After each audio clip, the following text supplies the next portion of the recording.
about where does this money come from, and that's the question that most people are asking. And is this like personal money? Is this like budgetary money? Where does this money come from? And something that we need to continue exploring as we proceed. John, allow me to bring in differently abled to share his thoughts. Welcome. Hi guys. Yeah, thank. I did a speech from the. Is he the current MP? Uh, is he Yes, Shakir is the current MP. Yes, Shakir? Shakir. What's his name? Shakir. Shabil Sha- Shakir. Shabir. Okay, I didn't get the whole speech, but I think this is where he had. And I think is it the yeah. there's something I want you to react to. So give me a second. Let me get to allow me please to do this because I have to get to my computer. So give me. I want you to respond to that. Just give it a minute and you respond to it. Listen to that. We have no integrity. We have no sense of priority. We have no loyalty. We change our minds at a whim. We are no better than the executive. Executive has the money, and they are the ones who bribe it. The governors have the money. They are the ones who bribe. Gone are those days where the member of parliament was getting 10,000 shillings a month, and he was doing his job. We have two drug barons in parliament, two drug barons, not in parliament, in cabinet, two known drug barons who cannot go to the United Kingdom and the United States.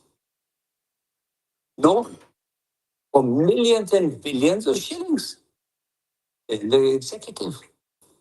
We have a number of other questionable people in the executive whose accumulation of wealth has been astronomical. We have ministers who are now walking around with 20 million shilling watches, and I know them before the ninth parliament and seventh parliament, So the situation is that,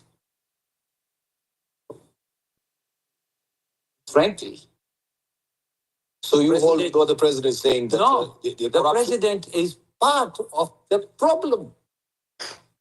The president is head of the executive and head of government.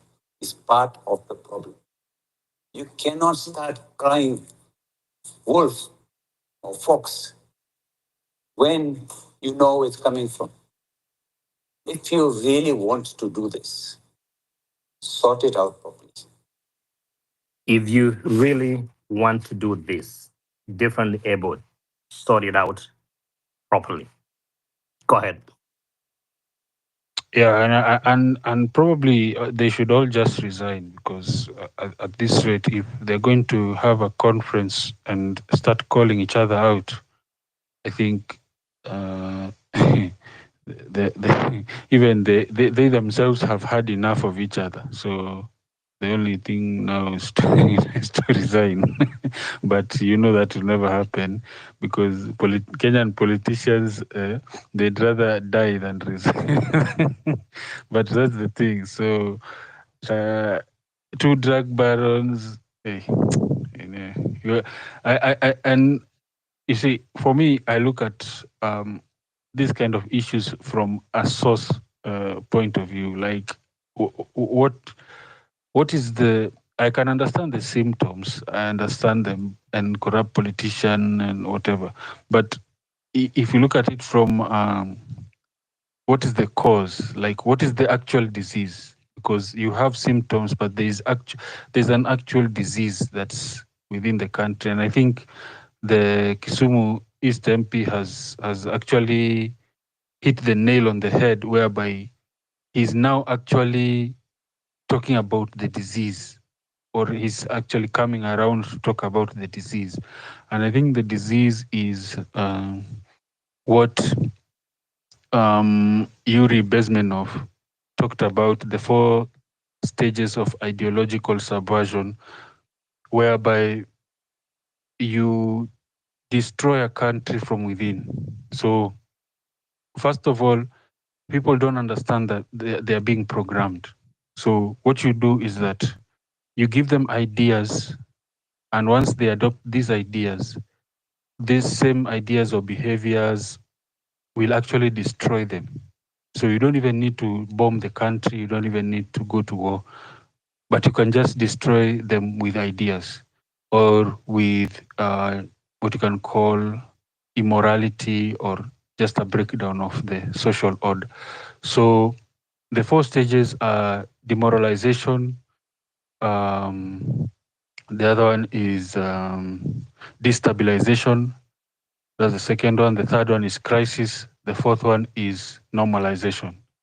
So for Kenya, I can say there was a stage of demoralization whereby people decided or were just, given what you can call different ideology, whereby we are told that, you see, you people, you need to, you're not good enough, or you guys are just, you cannot, your ways or your culture, your traditions, maybe your family life is not good enough, all those practices you had that held you together as communities, you have to give them up so that you can get like you can be modern. So you're demoralized. So what happens after you're demoralized is that you are now ready to take up new ideologies from Western philosophies, Western ideologies. So now family is no longer important, community is no longer important, and all these things. So once that is set, that you have been successfully demoralized, that somebody has convinced you that your culture, your traditions, your way of life, everything about you is not good enough, they bring in something to destabilize you. And if you ask me, a lot of things that has brought this destabilization is the false hope, whereby you have issues like religious beliefs that, if you ask me, they are not rooted in any, solid foundation, whereby now people believe in just for the sake of believing. They're not doing anything practical about their beliefs, because if you look at maybe in the olden time when people used to be very traditional and very cultural, whatever you believed was actually practical. Like if there was maybe the village elders and there's somebody who did something wrong in the community, that person will be punished, and there will be a tribunal or a hearing whereby people will come and give, and it will not even take several days. It will be basically maybe even a day, and judgment has been rendered. But for now, we have a justice system whereby a court case can take even 10 years. And you find that it doesn't make even sense why should this court case drag on for all this time. So you find people who are guilty, they just take their time, they bribe, or they have evidence disappears, witnesses die, or something happens, then they're let off. Then what happens after you destabilize the society with an ideology that doesn't suit them? You now bring it creates a crisis. Now the crisis is that we don't have, if you look at the source of the problem, is that we are not a society, we are not a community-based society. We are just individuals. We do not value the collective. We value individuals, like individual success, not the collective success. So that when we talk about patriotism, it is very hard to be patriotic because everybody is like an individual. Everybody just thinks about their own, well-being, their own everything. So it's not about us succeeding. It's about me, myself. How will I? So when you have like the extreme capitalism taking over, then you have what David D called state capture and all these kind of things. So we are not growing as a country. We just have a few people who are benefiting, and that's how corruption starts. Now you have a big crisis of corruption and all these kind of vices and money and poverty and all these problems are combining into a big crisis. And the last stage, so you are now at normalization. So the first stage of normalization, whereby we have normalized this kind of way of living, and we know now politicians are corrupt and we have to live with them. Even the MP is saying that we are all corrupt. So it's almost like we are now normalizing it. So there is no other way. We don't see any other way than the corrupt way. So I think we have been successfully subverted ideologically. We are actually self-destructing. And I think this starts from the family level, starts from our homes, starts from the schools, starts from the grassroots, just all the way in a way whereby we value individual success, not the talents and their capabilities for success. Whether somebody stole or they did whatever, we don't care. But as long as somebody has money and he's a big man, mkubwa, we worship him and we don't care what he did to gain that wealth and that power and all that. So I think as a people, we need to go back and understand who we are, try to correct ourselves, because I think we are at a family level, at a community level, that's where we are being defeated. We might point fingers at politicians, but I think we elect them. So I think it's maybe we have to chew gum and work at the same time, whereby we try to elect good leaders, but also try to change as a society. Thanks. Much appreciated. Thank you. As always, Different Disabled giving us a perspective that brings the holistic approach to addressing these issues. I'll bring my co-host in to make his comments, and then we can have Western. We're having a discussion today on the 2025 Devolution Conference. The question is, has this conference been about governance, or is it just a campaign place? Obviously, we saw, and I've been posting what the governor of Muranga posted about automation in his entire county that has really brought in efficiency and the work that has been done. You've seen what happened with the opening of different projects in Homa Bay. We've seen what other people have showcased. But also we have seen some bills signed, including the devolution one, where now the money will be going to the wards.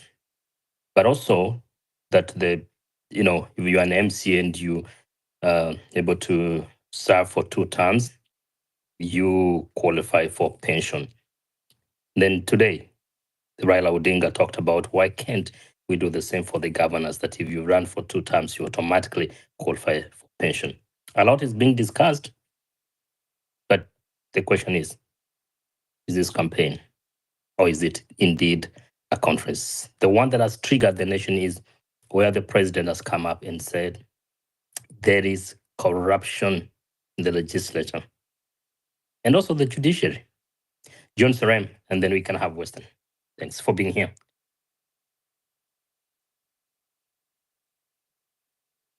Yes, Justice. I just had a question that I'd like the speakers to tackle. Is hearing those sentiments from Sabir Shakir, and my question is, why doesn't he table a motion to,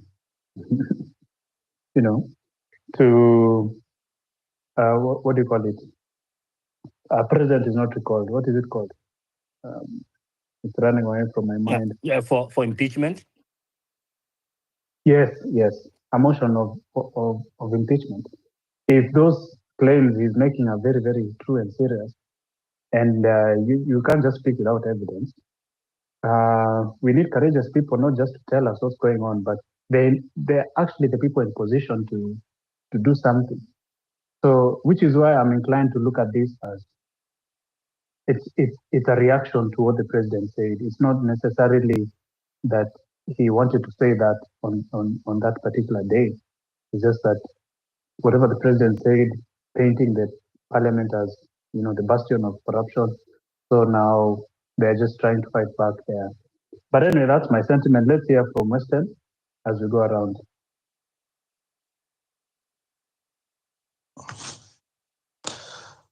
John, thanks, and Justice.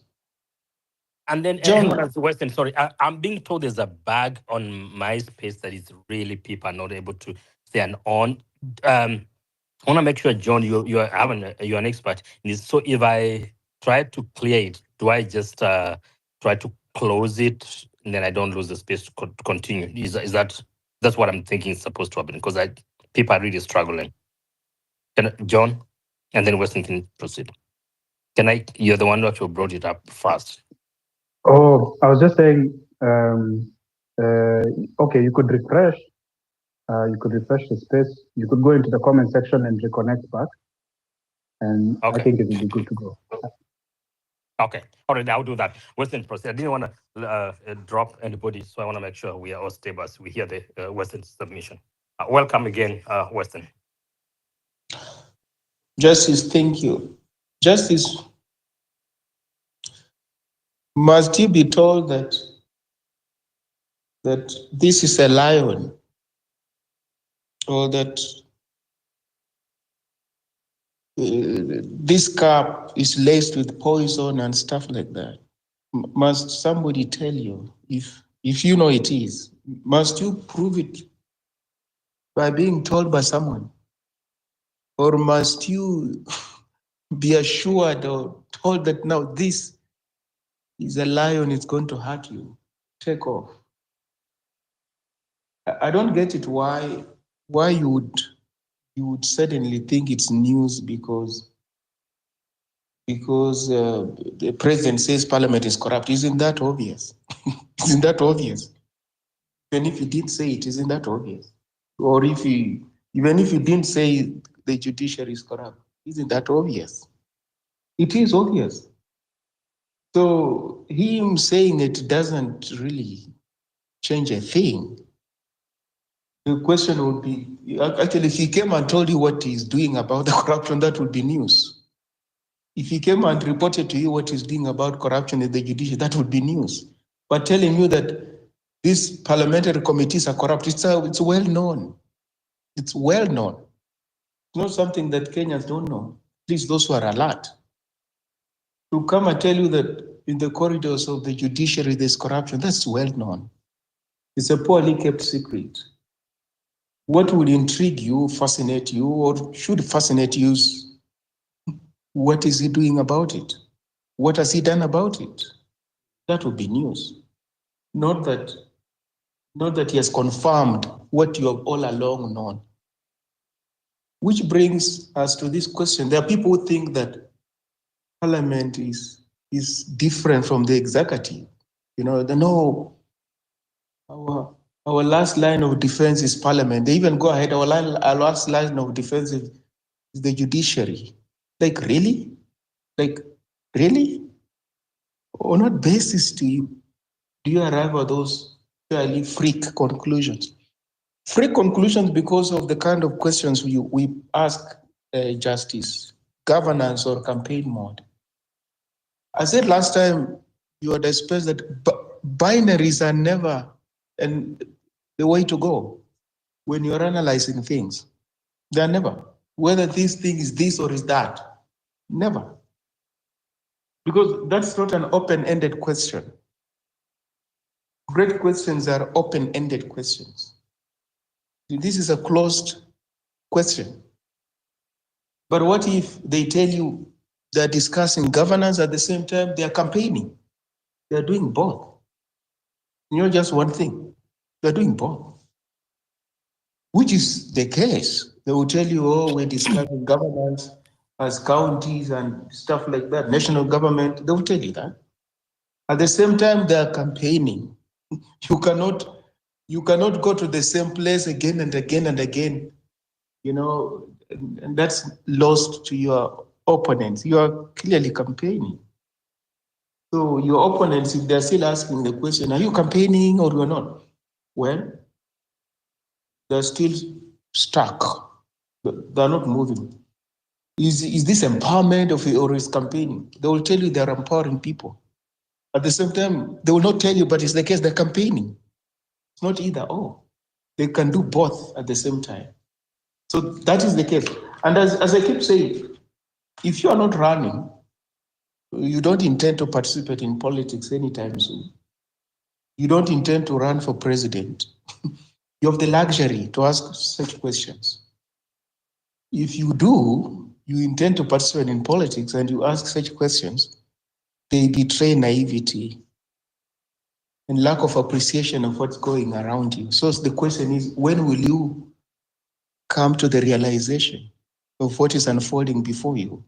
When will you come to that realization? Such that if you are his opponent and you get stuck at the stage where you criticize what they are doing, you're wasting time. What is your counter to what they are doing? How do you neutralize what they are doing? How do you come up with a more compelling narrative, more compelling than what they are doing? That's how you would expect it to respond, not to have something like an academic seminar as to whether really this entails empowerment or is this campaigning. Well, some people in a smoke-filled room can engage in that kind of conversation, very academic. You, a political practitioner, you don't have the time to do that. Which why, look at the symbolism of the things he does. Patronage is there, it's been there, because weak states are usually characterized by patronage. Weak states. Capable states are institutionalized. Things are predictable. There are norms, there are rules, there are values, there are patterns, which have been around for quite a while. Everybody else understands them. Weak states don't have those kind of things. So how power is exercised depends on the individual at the top. So what distinguishes this particular president from the rest is that he's gone a notch higher to demystify things that many Kenyans didn't think were possible. Just walk around and see. How many Kenyans have ever gone to State House? How many Kenyans? There are very many Kenyans. They have never stepped at State House. Very many. Before, you could go to State House if you're part of a delegation, you're politically connected, or you are serving in government. He invites thousands of youth into State House. Thousands. Now, if you're his opponent and you don't read the politics he's engaged in, I can guarantee you're going to struggle. You will struggle. And he said it.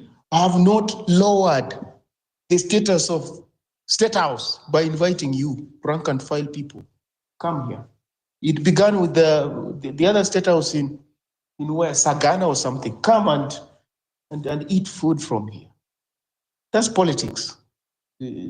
Powerful in terms of symbolism. It's very powerful. Moi was very populist, but he wasn't this populist. He was not this. This is a notch higher. To Moi, State House was out of bounds to ordinary people. Unless you came as a school or something, it was out of bounds. This one, he's saying you can come with your motorbikes, you can live with your motorbikes and what? This is your place. Powerful politics symbolically. It is. Because politics is not an intellectual undertaking. It's not. Politics is about emotion. All over the world. A politician who knows how to appeal to the emotions of would-be voters has got an upper hand. A politician who wants to preach to the voters or give them a lecture on how to run an economy and what is wasting time. We lose it out. So people are coming out of State House and they're joyful and what have you. Well, they're not going to forget that experience. They will not, because it's human. They will not forget the experience. So we can have a conversation here about what these people are doing. What is their end game? The end game is politics. The end game is clawing back on lost ground. clawing back on lost ground. That's what they are doing now. So their opponents should sit and strategize. What is their game plan going forward? Because politics is about strategy. Politics is about mobilization. Politics is about resources, and they have got resources. So when you ask, where is this money coming from? It's an academic question. They've got resources. It's an academic question because there's no accountability. So there's a lot of money that gets lost in government. There isn't. Go and read those reports by the Auditor General and a lot of things. Go and read how much money is allocated to a whole host of places. Security, what. So don't ask, where's they getting the money? It's an academic question. It's not going to take you far. The fact of the matter is that, as Shabir Shekil is saying, even members of parliament have a lot of money. Governors have a lot of money. The political elite have a lot of money. And therefore, if you want to get into parliament, you have to ask yourself, do you have what it takes to avoid being contaminated by this corruption? It's there, it's big. It's big. Do you have what it takes to resist? Because it's there. That's what that MP is saying. A lot of it. And it's just you collect money all over the place. Before we were told, no, MPs are being paid less under Moi. That's why they are corrupt. Let's increase their pay. Okay, corruption has not stopped. Why? Because morality is not about how much you are paid. You are not less corrupt because you're paid more. You are not more corrupt because you are paid less. Morality is about values. So we tend to think that you can address moral questions by throwing money at them. It does not work like that. Just as devolution, as we see today, this devolution is diluted actually. It's a big thing in the 2010 constitution, but it's been whittled down. This is not what Kenyans envisaged. It's not. It's a watered down version of what they envisaged. Why? Because the Kenyan political elite avoids what devolution was meant to be from the beginning. It was meant to be a federal system. Federal system. Much bigger administrative units than these ones we have. At most would have been 9 or, I don't know, 10 if they go. Otherwise, we just retain the 8 provinces that were there. Give them more powers, more autonomy, more resources. Just more resources, more power, more autonomy. Less meddling and interference from the center. The president has no business meeting somewhere with the governors. You as a governor, do your thing in your region, in your state. Your constituents will judge you when the election comes. If you are struggling, go and see the other governor who is doing well, whether they can share notes with you.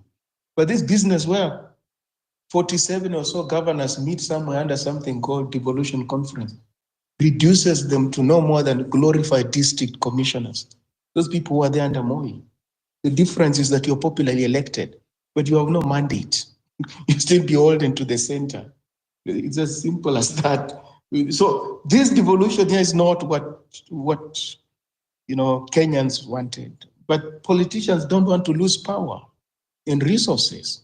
So William Ruto is similar to Mwai Kibaki, Daniel Moi, those who came, Jomo Kenyatta, Uhuru Kenyatta, in that sense. They don't want to lose control of the center and the periphery. They don't want to lose control of that. So they are not going to sanction. They are not going to come up with a referendum so that Kenyans vote as to whether they want to entrench this devolution and move it from devolution to a federal system, like in Nigeria or Ethiopia or the United States. You're not going to see that question. Instead, we'll see questions about how to come up with an imperial presidency and a whole host of peripheral things. So much as we celebrate this decentralization, decongestion of the center, it's more in the interest of the political elite than the Kenyan people. And therefore, it's important that we familiarize ourselves on where we are coming from and the kind of conversations that informed where we are and how the political elite from Moi, Kenyatta, Kibaki have conspired to stonewall substantive change, substantive reform, total overhaul of the system. Hence, the status quo remains intact because it serves Rigathi, it serves Kalonzo Musyoka, it serves William Ruto, serves Raila Odinga, serves Uhuru Kenyatta, all of them. And yet they lie to you. How they differ? They differ in what sense? Walking style, in height, and those kind of peripheral and mundane things. But they don't differ ideologically. They don't differ substantively on where to take Kenya, on governance issues, on the politics of the country, on the economy, on social cohesion, on the rule of law. They don't differ on those things. They are all united that we must protect our interests. The threat is from these ordinary people. As I hear Justice and John, as long as there is poverty in Kenya, politics of patronage is here to stay. Politics of handouts is here to stay. Politics of tokenism is here to stay. You can't preach to politics of tokenism and hope that you'll wake up the following day, it's gone. No. There is something that propagates, promotes, entrenches this kind of politics. And what is it? It's poverty. So ask yourself, why you, for instance, you wouldn't contemplate going to State House for a motorbike or a portioning or a machine for washing cars, or if it's Machakos for a bottle of, gas, cylinder or something. Why wouldn't you go online for those things? You would not go online for those things because, one, you can afford. You can afford those things. Secondly, you are privileged. So you can buy your own car. You don't have to go to State House for a motorbike. You can buy your own, stove. You don't have to go and line at the governor's office for a jiko. You can't. Privilege. But a majority of Kenyans they don't have that luxury. Those seemingly mundane things, they mean a lot in their lives because there is poverty in the country, a lot of it. There are inequalities in the country, a lot of them. So if you preach about morality, about why these politicians are corrupt, Shekil Shabir is a member of parliament, whether this is empowerment or tokenism, if you preach those things and you fail to appreciate the underlying causes of this kind of politics, you comprehensively, spectacularly miss the point. But if it's you and me, there may not be consequences. But if you're a political operative, and especially one who nurtures an ambition as high as wanting to run for president, you will struggle. You will struggle. You're going to struggle. You will preach to people against corruption, against this tokenism, against populism, but it's going to sink you politically. Unfortunately, you will be sunk politically. So, Justice, that's my take. That Wow. we read this politics correctly instead of trying to be superficial and just pick things from the surface. It's not going to help. Thank you. Yeah, a lot of great things said there. I hope you guys are following, and especially the whole breakdown about the devolution, what it was meant to be, what it is, and what it should be. I think that's a very good conversation that we must have, and especially looking at how things are. But before I have you, Weston, react to this, I want to have different able to react to this. And I raised it about the issue of pensions and about serving 2 terms. I haven't read the act of parliament that was signed by President Ruto in Homa Bay about the devolution, and of course the issue of now that is being reported that the MCS who have served 2 terms are entitled to pension. And then Raila says this today. I want you to listen. My audio is not very clear, but please try to get some words out of this. Listen to this. The governors have mentioned this, that governors serve the counties and they can serve 1 term, 2 terms. I've got a number of governors who have served 2 terms. In Parliament, we did an amendment so that any member of Parliament who serves 2 terms is automatically entitled to pension. Why can we not do the same thing to the governors? A governor who has served 2 terms needs to be entitled automatically to a pension. So this is a recommendation that should come from women. The members of Parliament should seize this matter and go and move an amendment in Parliament. There you have it. Let's see how that looks like when you look at the grand scheme of things. Obviously, we don't always make laws based on the current challenges, which we have a lot of them when it comes to finances. Obviously,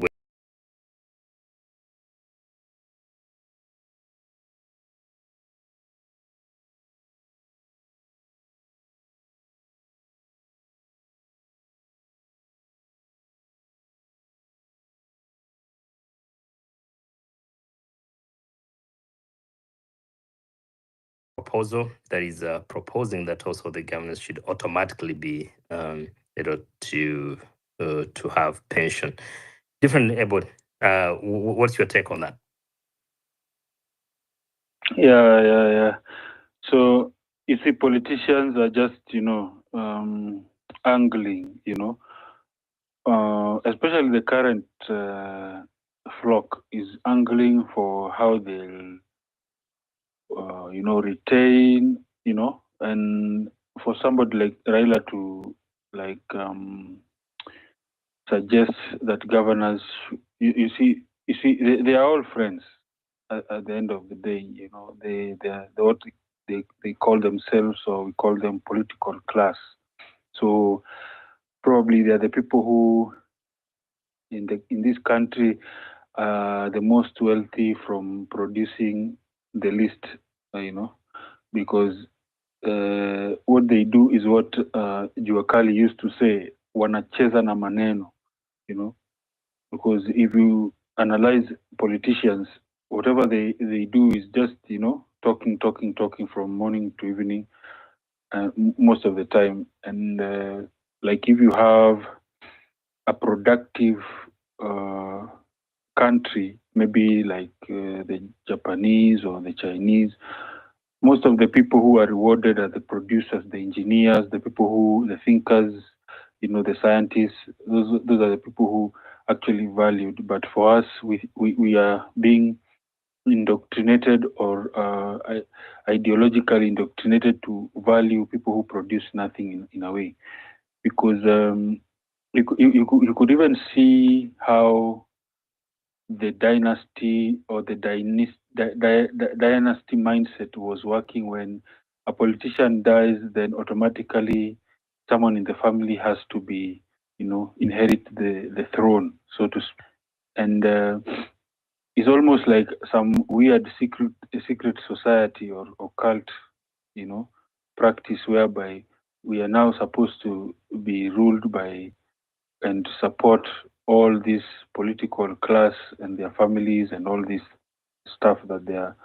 Because I don't know why we have so much emphasis on the politicians.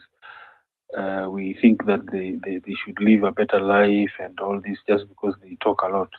I think our focus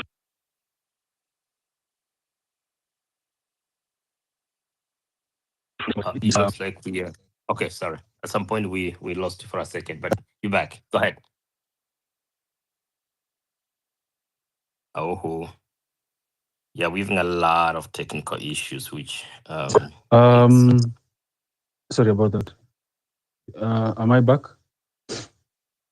Yes, you're back. You're back. Hello? You get. Oh, okay. So I was saying that let me move somewhere else.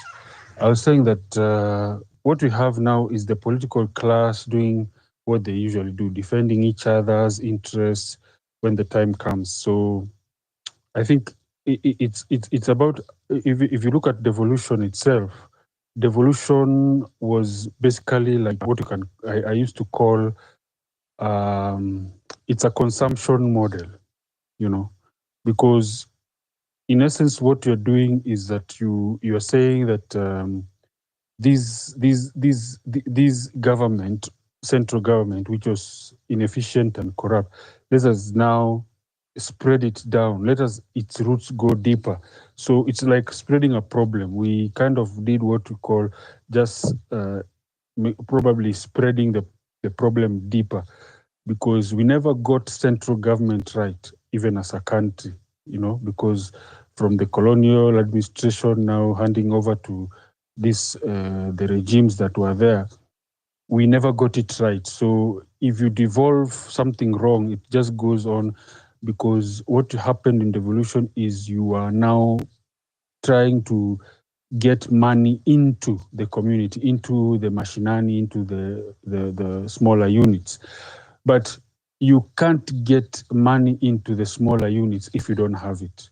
So one of the things I say about Kibaki is that Kibaki assisted this country not to bankrupt itself, because you remember when Kibaki introduced the 1 trillion budget.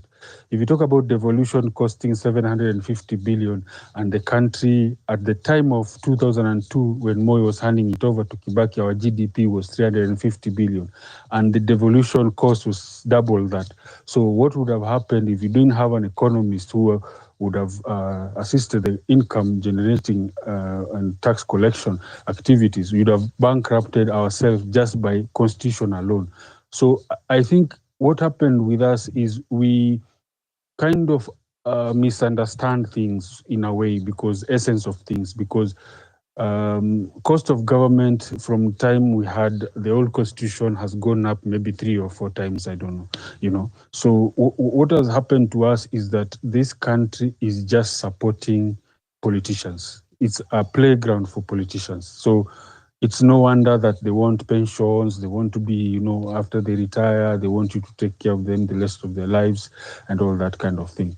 And it's a sad reality whereby we have allowed these people to take loans, and they use the money, and the common mwananchi will have to foot the bill for 20, 30 years coming. So it's a problem whereby democracy, or the so-called democracy, the democratic governance, is not working for the people. Rather, it's like now the system is now working for the politicians. So it's a big challenge that we have. And I think if we look at things deeply, if we analyze things deeply, we would understand that what we need in this country is to generate a lot of more income. We need to actually try to make more money. But I think and instead of being a consumer society, we need to be a productive society. And that's the key about how to run this thing. And if you have politicians who are generally just talkers and, whatever, I don't see much in their qualities and how they are impacting in the economic productivity of the nation. And they are the ones getting all the benefits, all the perks, all the, and our doctors, our teachers, our engineers, scientists are just languishing. I think we are being played, and I think we are being played not only by our own politicians, but by a global system whereby, if you go to read the article it was in 1978 when Jimmy Carter was president. It was Memorandum 48, I think. So if you read that one, you'll understand a lot about how Africa is controlled and why our politicians behave how they behave, and why we are not being allowed by the, if you call them, global north to govern ourselves in a way that will benefit us. So I think it's in line with how the global order wants to put Africa, and they want the political class to be good colonial masters or colonial prefects, so that we are kept down. Because as much as long as they are happy, the political class is getting the juice they want, and the systems that they need are in place, they can oppress us, and they keep on keeping the what you call the global status quo going. So I think it's a disaster. It's a disaster in all ways that we don't have a productive mindset as a country. We are now being, the economy is shrinking because I think the accounts that held 100,000 have reduced. I think by 4 times. I think a third. It's been cut into a third. So we are not in a good place as a country, and the population is growing and production is not at where it should be. So I think we are being played. It's a game that when we open our eyes and understand how the so-called political system or democracy is working against us, we would be able to look at the ways we can actually avoid such pitfalls and loopholes, because these politicians are in it for the money. They're not in it to serve the Kenyans, and their masters in foreign countries are very happy while we are being oppressed. Thanks. Thank you very much. And I would love to hear Weston's take before I shift gears to something else that I wanted also to touch on before we probably get to some point. Weston, what's your take on that in terms of the the pension issue and of course the grand scheme of obviously you've tackled the issue of how expensive our devolution is and all that, but isn't this an extra burden when we actually supposed to work on? I will go back to Dr. Ekuro Court saying punguza mizigo. Go ahead, Weston. Justice Ekuro Court should answer when he was part of the people who drafted this constitution. Did he ever raise those questions about punguza mizigo? And where are those views captured? Because those things should be documented. Did he? Did he ever raise issues that the constitution be elaborate? Too big to manage for a country the size of Kenya in terms of economy and its socio-economic challenges. Did he raise those things? You see, that's the problem. That our public life is defined by dishonesty. That is one of our enduring challenges, defined by dishonesty. You just take us to the issues you shared with your colleagues when you are doing the fine-tuning of the submissions from the generality of the Kenyan people. How did it come to be what it is? How? Because devolution was there. What the political elite tampered with in Naivasha was the governance system from parliamentary to presidential. They tampered with that. But about 47 devolved units, another layer called the Senate to the National Assembly, and the inclusion of these positions that Kenyans are complaining about, woman rape. What was the logic behind all those, provisions? Instead of just referencing him, the way you would reference any commentator or critique, he did not just have a front view seat. He was actually in the thick of things. I'm saying justice, correct. I agree with the previous speaker. The other thing, to improve governance in Kenya, citizenry will have to desist, valorizing power and the privileges that come with power. They will have to desist doing that. It's not easy. Because you cannot just say you are my servant, but how I relate to you, actually, I look at you as my master. You cannot just say, these are our servants, but waheshimiwa, what, they're entitled to privileges, they must live large at the expense of everybody. Typical animal farm syndrome. It does not square out. Or you can't say these are our servants and we can hold them to account, keep them under check, when you don't look at them as a collective. So what do I mean by you don't look at them as a collective? You think amongst this decadent political elite, there are some who can liberate you. You are convinced that amongst this decadent political elite, in spite of the evidence, you can identify some that can liberate you. And therefore, you can rally behind them. And therefore, they'll do, what you loosely characterize as the good thing. And therefore, you can even characterize them as good people, good leaders. If you listen to a conversation, good people, good leaders.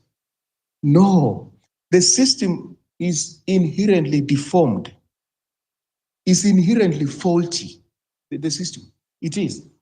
And therefore, as it is, it can only swallow you. It's not a question of you get into the system and overhaul it from within. It's going to swallow you, or it breaks you. It swallows you, and if you resist, it breaks you. So there are no consequences. The other thing, if you want to know that a democracy works, the previous speaker talked about that, we call that guided democracy. Guided democracy is whereby the people are made to think that they actually have agency. They can register as voters and go and vote for people. And therefore, they can influence choices on who governs them, and they can recall members of parliament. But you realize when you try to recall a member of parliament, you are reminded, no, you can't. There is a provision that was supposed to be in place. It has not been enacted. Well, members of parliament will not enact it because they are not going to process themselves out of power. Then you realize, actually, on paper, you have got agency and you can actually exercise it. But the structure within which you are supposed to exercise that agency does not allow that. It doesn't. It doesn't. So they can award themselves a lot of benefits. They can engage in corruption, as Shakil Shabir is saying, to let off the hook corrupt characters who are supposed to be investigated, or governors who have stolen money from the people of Kenya. They mint money out of corruption. They can travel as much as they want for no reason, just to collect per diems. And there are no consequences. Absolutely none. They can't be sanctioned. They can't be taken to court. Nothing can happen to them. That's not a democracy. If it is pseudo. It is pseudo. Because in a democracy, representatives are scared of the electorate, of the people. They are. There will be consequences if you dare betray that social contract thing. In a pseudo-democracy or an outright dictatorship, the people in positions of power are not scared of the electorate. Do you see the Kenyan political elite being scared of the people of Kenya? They are not. That's Exhibit A, evidence that this, if at all it was to be characterized as a democracy, it's a pseudo-democracy. It has got elements of democracy, but in substance, those elements don't work. They don't exist in substance. But the political elite like it, because what else do? They come up with narratives for you and me. For you and me, I'm talking about people who are uninitiated. And so you run with those narratives. We will be having elections in 2027 and whatever. So you get blown away. Once again, you think you've got agency. You realize, no. There are forces from within and forces from without who constitute a particular structure that you cannot surmount unless and until part of the political elite will reorient themselves and align themselves with the popular interests and popular wishes, the people of Kenya. Those are the people, when they get into power, they'll bring about substantive change, including demolishing these structures and institutions that have kept Kenyans in bondage for all these decades. We don't have that. So what do they want? Just to change sitting positions on the deck. Sitting positions on the deck. Before I move to another topic, I want to bring you back to what you said, and that's triggered a thought in my mind. You have mentioned the case of when we were all agitating to recall Parliament and all that, and everybody was up. Then that time comes, we realize that the members of Parliament never, came up with the legislation on how the recall process is supposed to happen. Now, at this point, my question to you, and I think I'm trying to trigger something and a conversation in the coming days. At this point, should we then have asked a professional body like LSK, where have you been when we have been taking this? Didn't you look into this? Reason as to why I'm talking about this is that if now we have realized that members of Parliament are comfortable with the dysfunction in those institutions, what about the professional bodies? Can we also hold them to the fire on the things that probably go wrong, whether it's the economies, whether it's the LSK, whether it's the architectural, whatever body and society and all that? Like, at this point, did we even ask LSK how did they miss this, or you don't think that was something that we should have direction should have taken? Go ahead, Weston. I'm just really getting a bigger picture here to see, like, we don't expect. Okay, go ahead. No.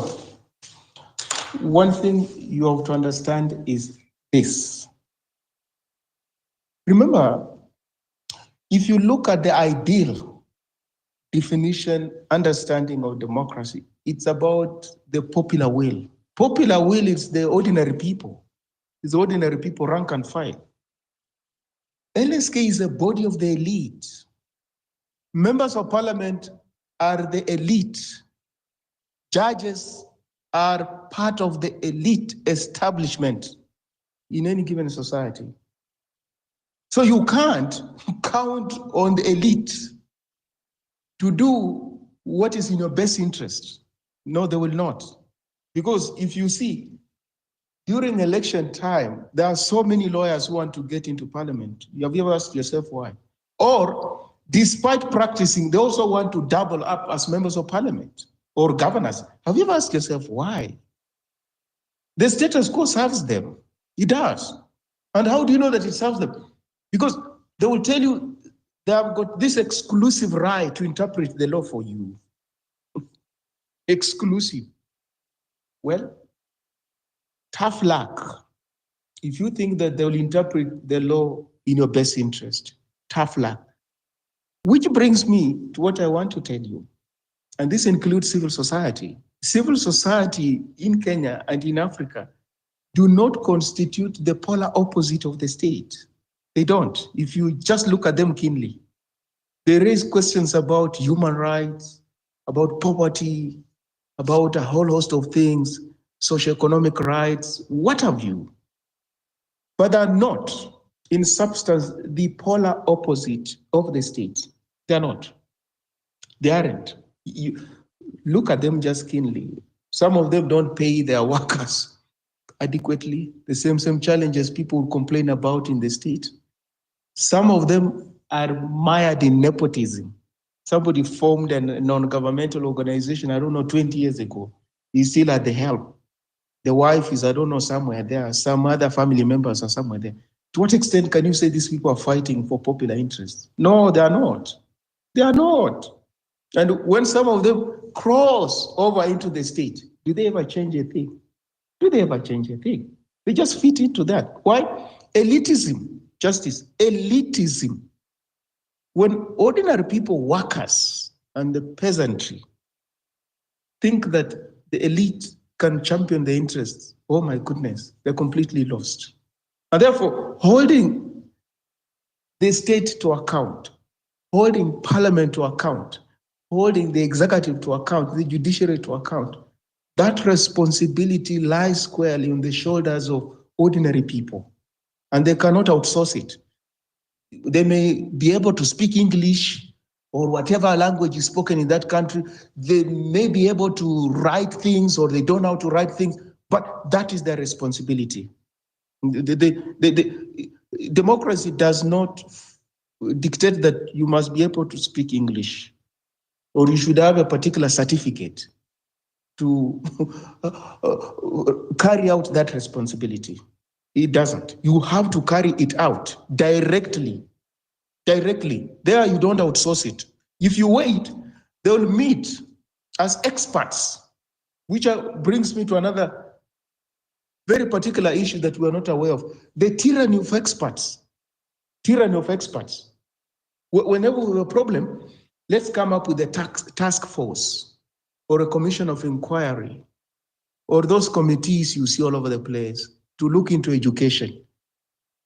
Those committees, task forces, commissions of inquiry constitute, in quotes, experts who are united by one thing: consolidate and preserve their privileges at the expense of the rank and file of the people. So LSK, you have to look at LSK with suspicion. These elitist groups, civil society, professional bodies, you have to look at them suspiciously. Because even when you look at LSK, there have been cases about how the practice of law in Kenya is mired in gatekeeping. There are people fighting as we speak now, how to decolonize that profession, to decolonize it. They're still working on it. Why would it be mired in gatekeeping? To reserve opportunities to a particular fraction of the population. Ask yourself, when we have got a presidential petition, the same legal practitioners appear. Have you ever asked yourself why? So don't invoke LSK. If they do something good, you can celebrate, but don't be so uncritical in reading what they do. If civil society does something good, give kudos to them, but don't relate to them uncritically, for the simple reason that they cannot champion the interests of ordinary Kenyans. They can't speak for them. It's not possible. Why? Because they occupy a different world. Ordinary Kenyans occupy a totally different world. So we may all be within this territory called Kenya, but within this territory called Kenya, we've got our own worlds that we habit, characterized by our own unique social, political, and economic circumstances. The mistake you can never make is to flatten all Kenyans and say, no, there are Kenyans who can speak for others. No, Kenyans must speak for themselves, irrespective of their station in the society, irrespective of their level of education. They must speak for themselves. The religious fraternity cannot speak for them. The religious fraternity are part of the elite. Historically, they were part of the nobility, part of the royalty. So they can't speak for Kenyans. That has not changed. So, Justice, that's my response to you. If LSK didn't see it, they don't suffer. LSK members want to get into parliament next time, and they would not want to be recalled when they're members of parliament. They won't. Ordinary Kenyans are the ones who want members of parliament to be recalled because some of them do not contemplate ever serving as members of parliament. They don't. They don't have the money. Some are not even interested. They don't have name recognition. They don't contemplate. But if you're an LSK member, you contemplate becoming a member of parliament, either as a Senate or a member of the National Assembly, or even a governor. You would not want to be recalled as a governor. You would not want to be recalled as a member of parliament. So that provision not being in place could serve you at a later date. Justice, that's my response to you. I like that, because for me, recalling is because of good governance. The other one is like, I'm actually going to be the next governor. So the guy from Shakahola says kitawafanya nini. Is a phrase he uses there. That was deep and very good submission there. Thank you for those that have just joined us. We do apologize for those that have been struggling to connect with us and sending me inboxes. I think It's a buy with my space, and I'll be working to fix that. But I want us to switch gears as we move closer to the end of looking into some of the conference highlights. And one of them, I think now this is going to shift to maybe a more most quoted speech by one of the governors, and that's the governor of Moranga, Irungu Kangata. I will probably cut it short because it's a kind of almost 4 minutes. I don't want to go all that 4 minutes, people listening, but once you get the idea of what he's been able to achieve as a governor and what are the benefits of devolution, if this can serve as maybe a good example of what devolution can achieve. Listen to this.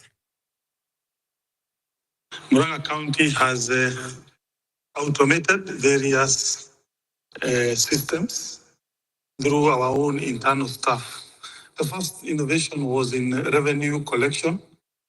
On your left side are various revenue streams, whether parking, market, quarrying, land, vet services. So that then means if you pay, we see this payment live data. So in the middle part, that is where you see the various collected data. For example, you can be able to know how many vehicles have been parked in Moranga County at any given time and how much money has been paid. Next slide is a single business permit and liquor. So if you own a business in Moranga, you go to the internet, you apply, you print your permit. You don't have to come to the county headquarters to pay for single business permit or liquor license. The third one, Your Excellency, is a land management system. Anyone who wants to pay for building permits, lease, subdivision, transfer application of any plot. Again, you go to the internet, you're loading your documents, including your architectural designs. We process this via internet, and then you print your document, and you go home, and you're able to see how much money has come to the county of Moranga. The other one, Your Excellency, is on fleet management. Moranga County, just like other counties, has about 100 motor vehicles. So we put this system to monitor where they are. So if you overspeed, we are able to monitor you. If you enter into a pub, we just send a text and the vehicle starts. We are able, if there's an accident, we can play back whether you're on the right track, you're overspeeding, and we are able to get that evidence. This has led to the reduction of number of accidents and also improved drivers' behavior.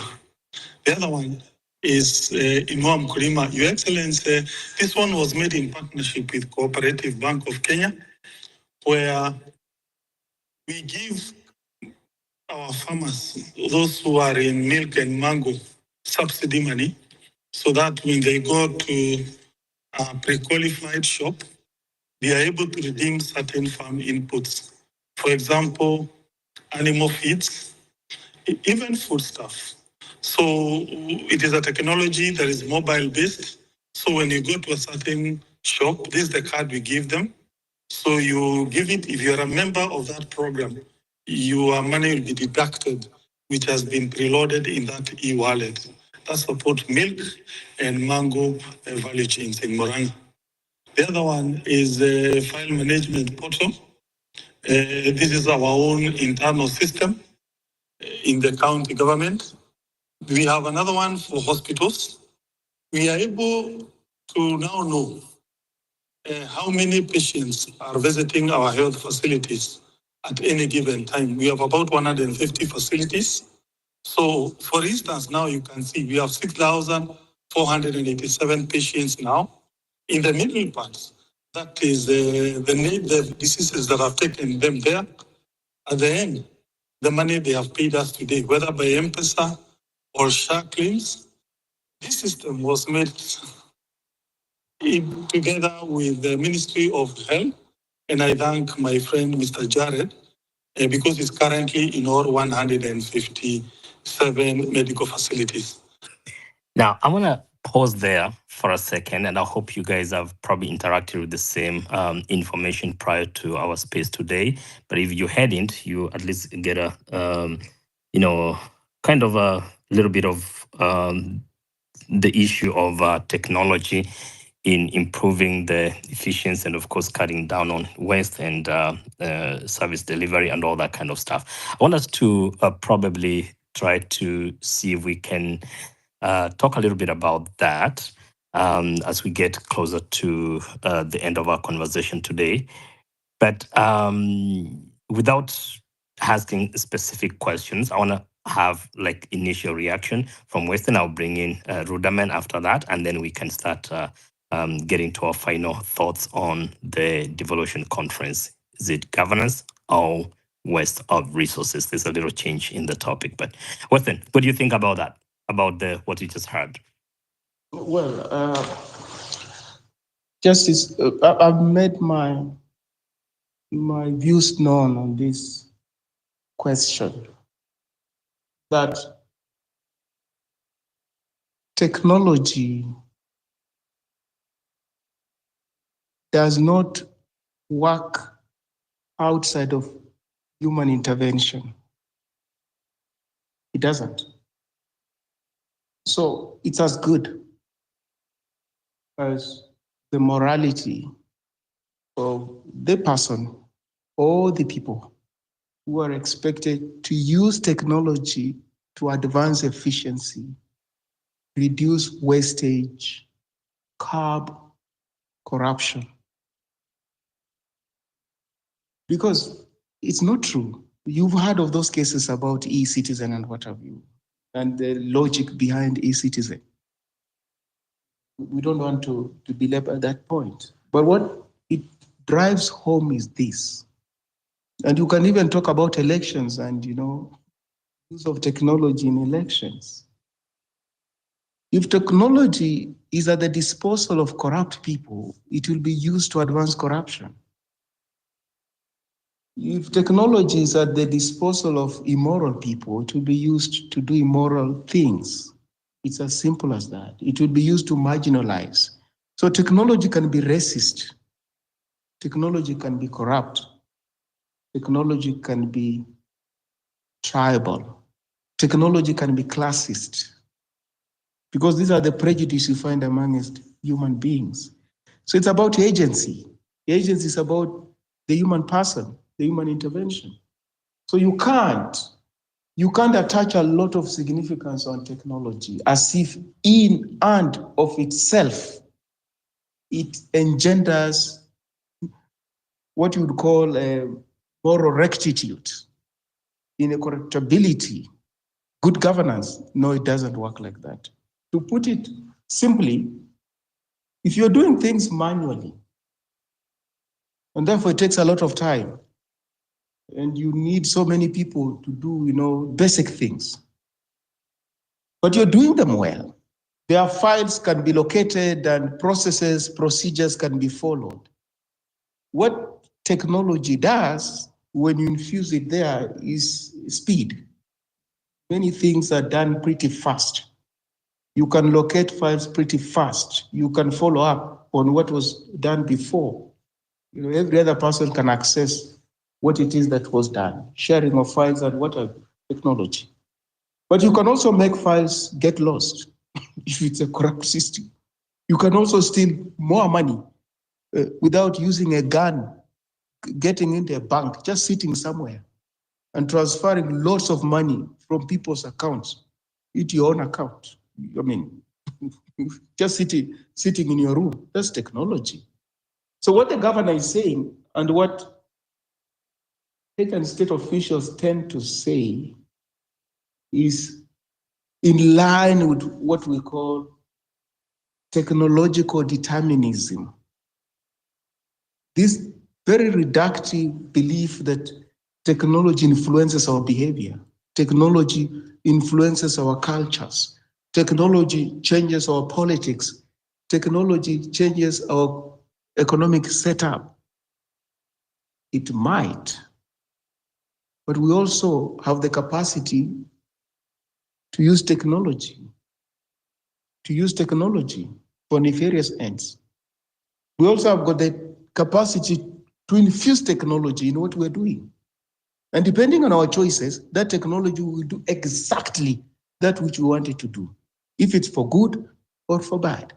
So to believe that technology, we are beholden to technology, that we can't think objectively, we can't influence this technology, how it operates, it's reductive, it's wrong. And therefore, when they tell you we are coming up with a raft of rules and regulations on how to govern artificial intelligence, that's the new buzz phrase in town, artificial intelligence. Now, the problems we've been having in governance, in schooling system, in healthcare, in agriculture, security, will disappear because of artificial intelligence. No, justice, no. If you've been doing things efficiently before AI will enhance that efficiency. If you've been doing things badly before AI, your education is in pits, your agriculture is in shredded, your healthcare is shredded, your security is shredded, your governance is shredded, AI will not make those problems disappear. Why? Because those are human issues that require thinking to address them. And then you bring in technology to just smooth them. But the thinking must be there to figure out what to do to address those problems. And then once you figure out, then you put technology in your education sector, it becomes efficient. But you have not figured out what your education system looks like. There are still questions of inequalities and poverty and equal access to quality education. People are still struggling with access to quality healthcare. No, technology will not make those problems disappear. So the governor is doing something, but what we cannot do, and I hope he does not think like that, is to imagine that infusion of technology in what he does in Muranga, in and of itself, is going to cause efficiency in the running of that county. No, you may be surprised that there are nefarious characters within that government who will use that technology to advance and propagate nefarious things, injurious to the people of Muranga. It has happened before. It's happening now. It's going to happen tomorrow. So human agency, justice as a yield, cannot be replaced. The machine, it may do many things that one person may struggle to do, or a group of people may struggle to do. But what we cannot do is to imagine that the thinking that technology seems to exhibit has nothing to do with your thinking. No, it mimics your thinking. You don't mimic its thinking. So if you're efficient, that machine will be more efficient. If you're inefficient, you're corrupt, that machine will equally be corrupt and inefficient. That is people who have come up with this theoretical lens called technological determinism argue. I yield, Justice. Yeah, that's true. And I like that approach, that we have to look at technology as a tool, but in whose hands do you place that tool? Just like the way we talk about, it's not the gun that really kills. It's the person that is having that gun. If it's a criminal, it's going to use it to go and rob a bank. If it's somebody who's going to protect maybe you, and all that can be used. So these technological advancements and everything, once they're in good hands and they're being used properly, and there's of course mechanisms, checks and balances on how these things are supposed to be done, they can help things get better. But what happens in societies that people are working day and night to know how to manipulate that technology to get away? And of course, Kenyans, we are known to be good at trying to always look for ways to get away with the system. You mentioned the case of e-citizen. When it came in, we were like, now this is a game changer. Everything was being pushed into that. But guess what? Somehow it's important for people to know that there's somebody behind that kind of software and whatever you're trying to do. And that's where we are doing these kind of things. I want to express my very, very good appreciation for the conversation that we've had today. Oh, okay. Hey, it looks like there's someone that just joined in as we were. But before I do some kind of remarks here, then let me try to give Lucy Kamau a chance to make some comments in relation to the conversation we're having, and then we can probably try to bring it to a close. We'll finish early, but I appreciate it. It's been a very good conversation. Lucy Kamau, thanks for being part of our conversation today, looking at the 2025 Devolution Conference, about the governance, is it governance or waste of resources? It's reported that most of the governors were arriving in 3 choppers and, of course, driven in big cars to the venue. There are delegations, there are many people attending there. And you know how much we spend, the whole thing of per diems and stuff like that. But again, I want to let you make your remarks, but think through.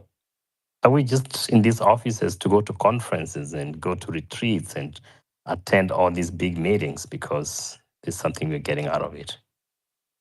Maybe then we should utilize technology and go virtual. Maybe the governor should meet virtually and probably share the same information. I don't know. Lucy, karibu. Asante sana. Thank you sana. Though I've joined late, but I would like to say that from my perspective is that I think it's a waste of resources. They should in future meet virtually. And all I thought was what we saw there was actually like a replica of what we know they'll come and give us if they are bids.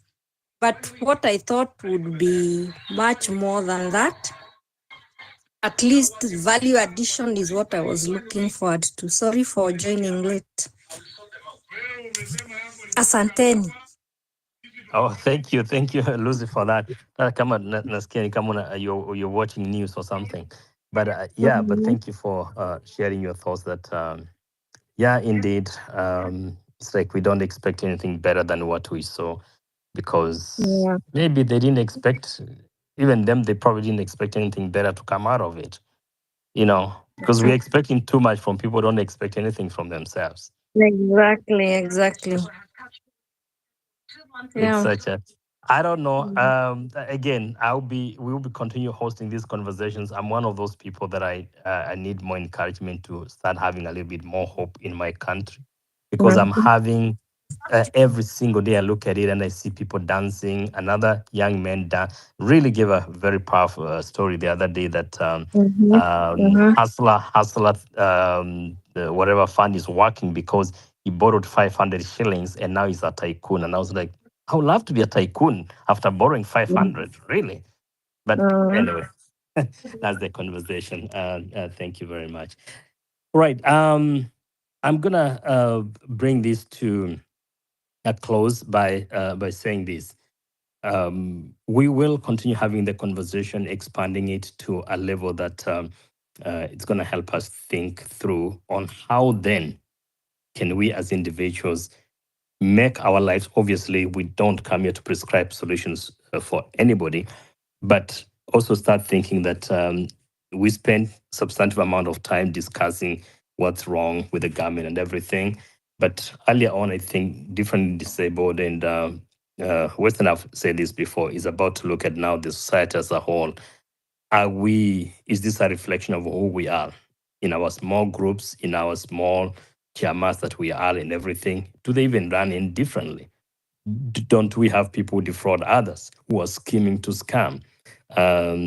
This is just, it's only that we probably look at what's happening nationally or maybe the county level because those are public services. But I wasn't asking a deeper question when I brought in the name of Ekuro Court that, okay, can we get the details of what was his take when it came to this whole point of devolution and the many number of MCs that we're having and all that.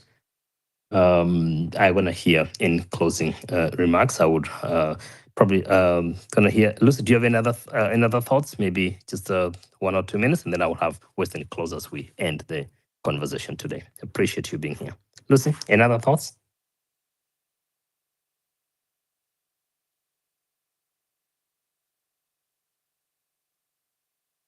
Okay, probably not. Okay, go ahead. Thank you. Yep. Appreciate. Hopefully, you'll be able to follow us and be able Let to me join stop next time. there. Mhm. Yeah, I'll next time. Sure, thanks. All right, Western, closing remarks. Justice, one thing I would say is that an efficient state is a lean state. An elaborate state is inefficient and corrupt, and it cannot fulfill its core mandate. I think we've got so many representatives in Kenya for our population, for our economy, and for the monumental challenges we have, socially, politically, economically. And one of the tortured logic that informed the drafters of this constitution is that inclusivity in Kenya means expanding the trough for the political elite. That kind of mindset is convoluted. They did not look at inclusivity as, ensuring that the government delivers on its core mandate and therefore centers the people of Kenya. They didn't. Them is the political elite, and that's why they are telling you about IEBC should do boundary delimitation. What does that mean? Creating more positions. It's not going to improve governance. It will not. Just burden the taxpayer. And then symmetry. I don't know whether this is a colonial relic. Meetings and meetings and meetings and meetings, non-stop. Spend a lot of money on meetings. Why don't you just put this money to proper use? People don't have basic things like potable water. Don't. So many people in Kenya don't have food. They don't have medicine. You're wasting money on summits and meetings. The same thing happens even in Nairobi. You have got this, let's go to Mombasa to meet, and let's go to Naivasha to meet, to discuss what? How come you can't discuss these things in Nairobi, in your boardroom? Patronage again. Allowances again. So, justice as I yield, I'm saying, we don't just confront existential problems about the economy, about lawlessness. We also confronted with an existential problem in terms of mindset. And that one takes time to change. If you're a president like John Magufuli, by a stroke of a pen, you bring a lot of nonsense to an end. Don't travel. I've got ambassadors in those locations. They will do the work for the people of Tanzania. Don't go to those places.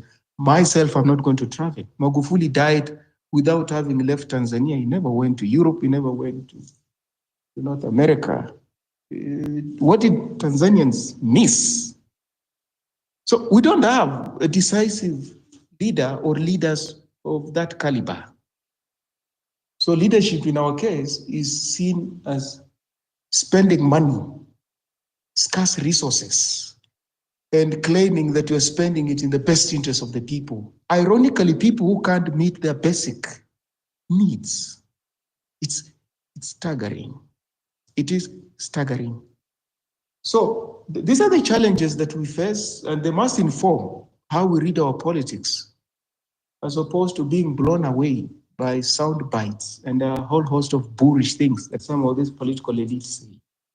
We should refuse this tendency among this Kenyan political elite to oversimplify things and to infantilize us, that we remain kids, we never mature. So they can always run rings around us and tell us very cheap things that don't make sense and that we'll buy those things. No, we should refuse. That's what it means by exercising our agency. It has to begin from the mind, the mindset.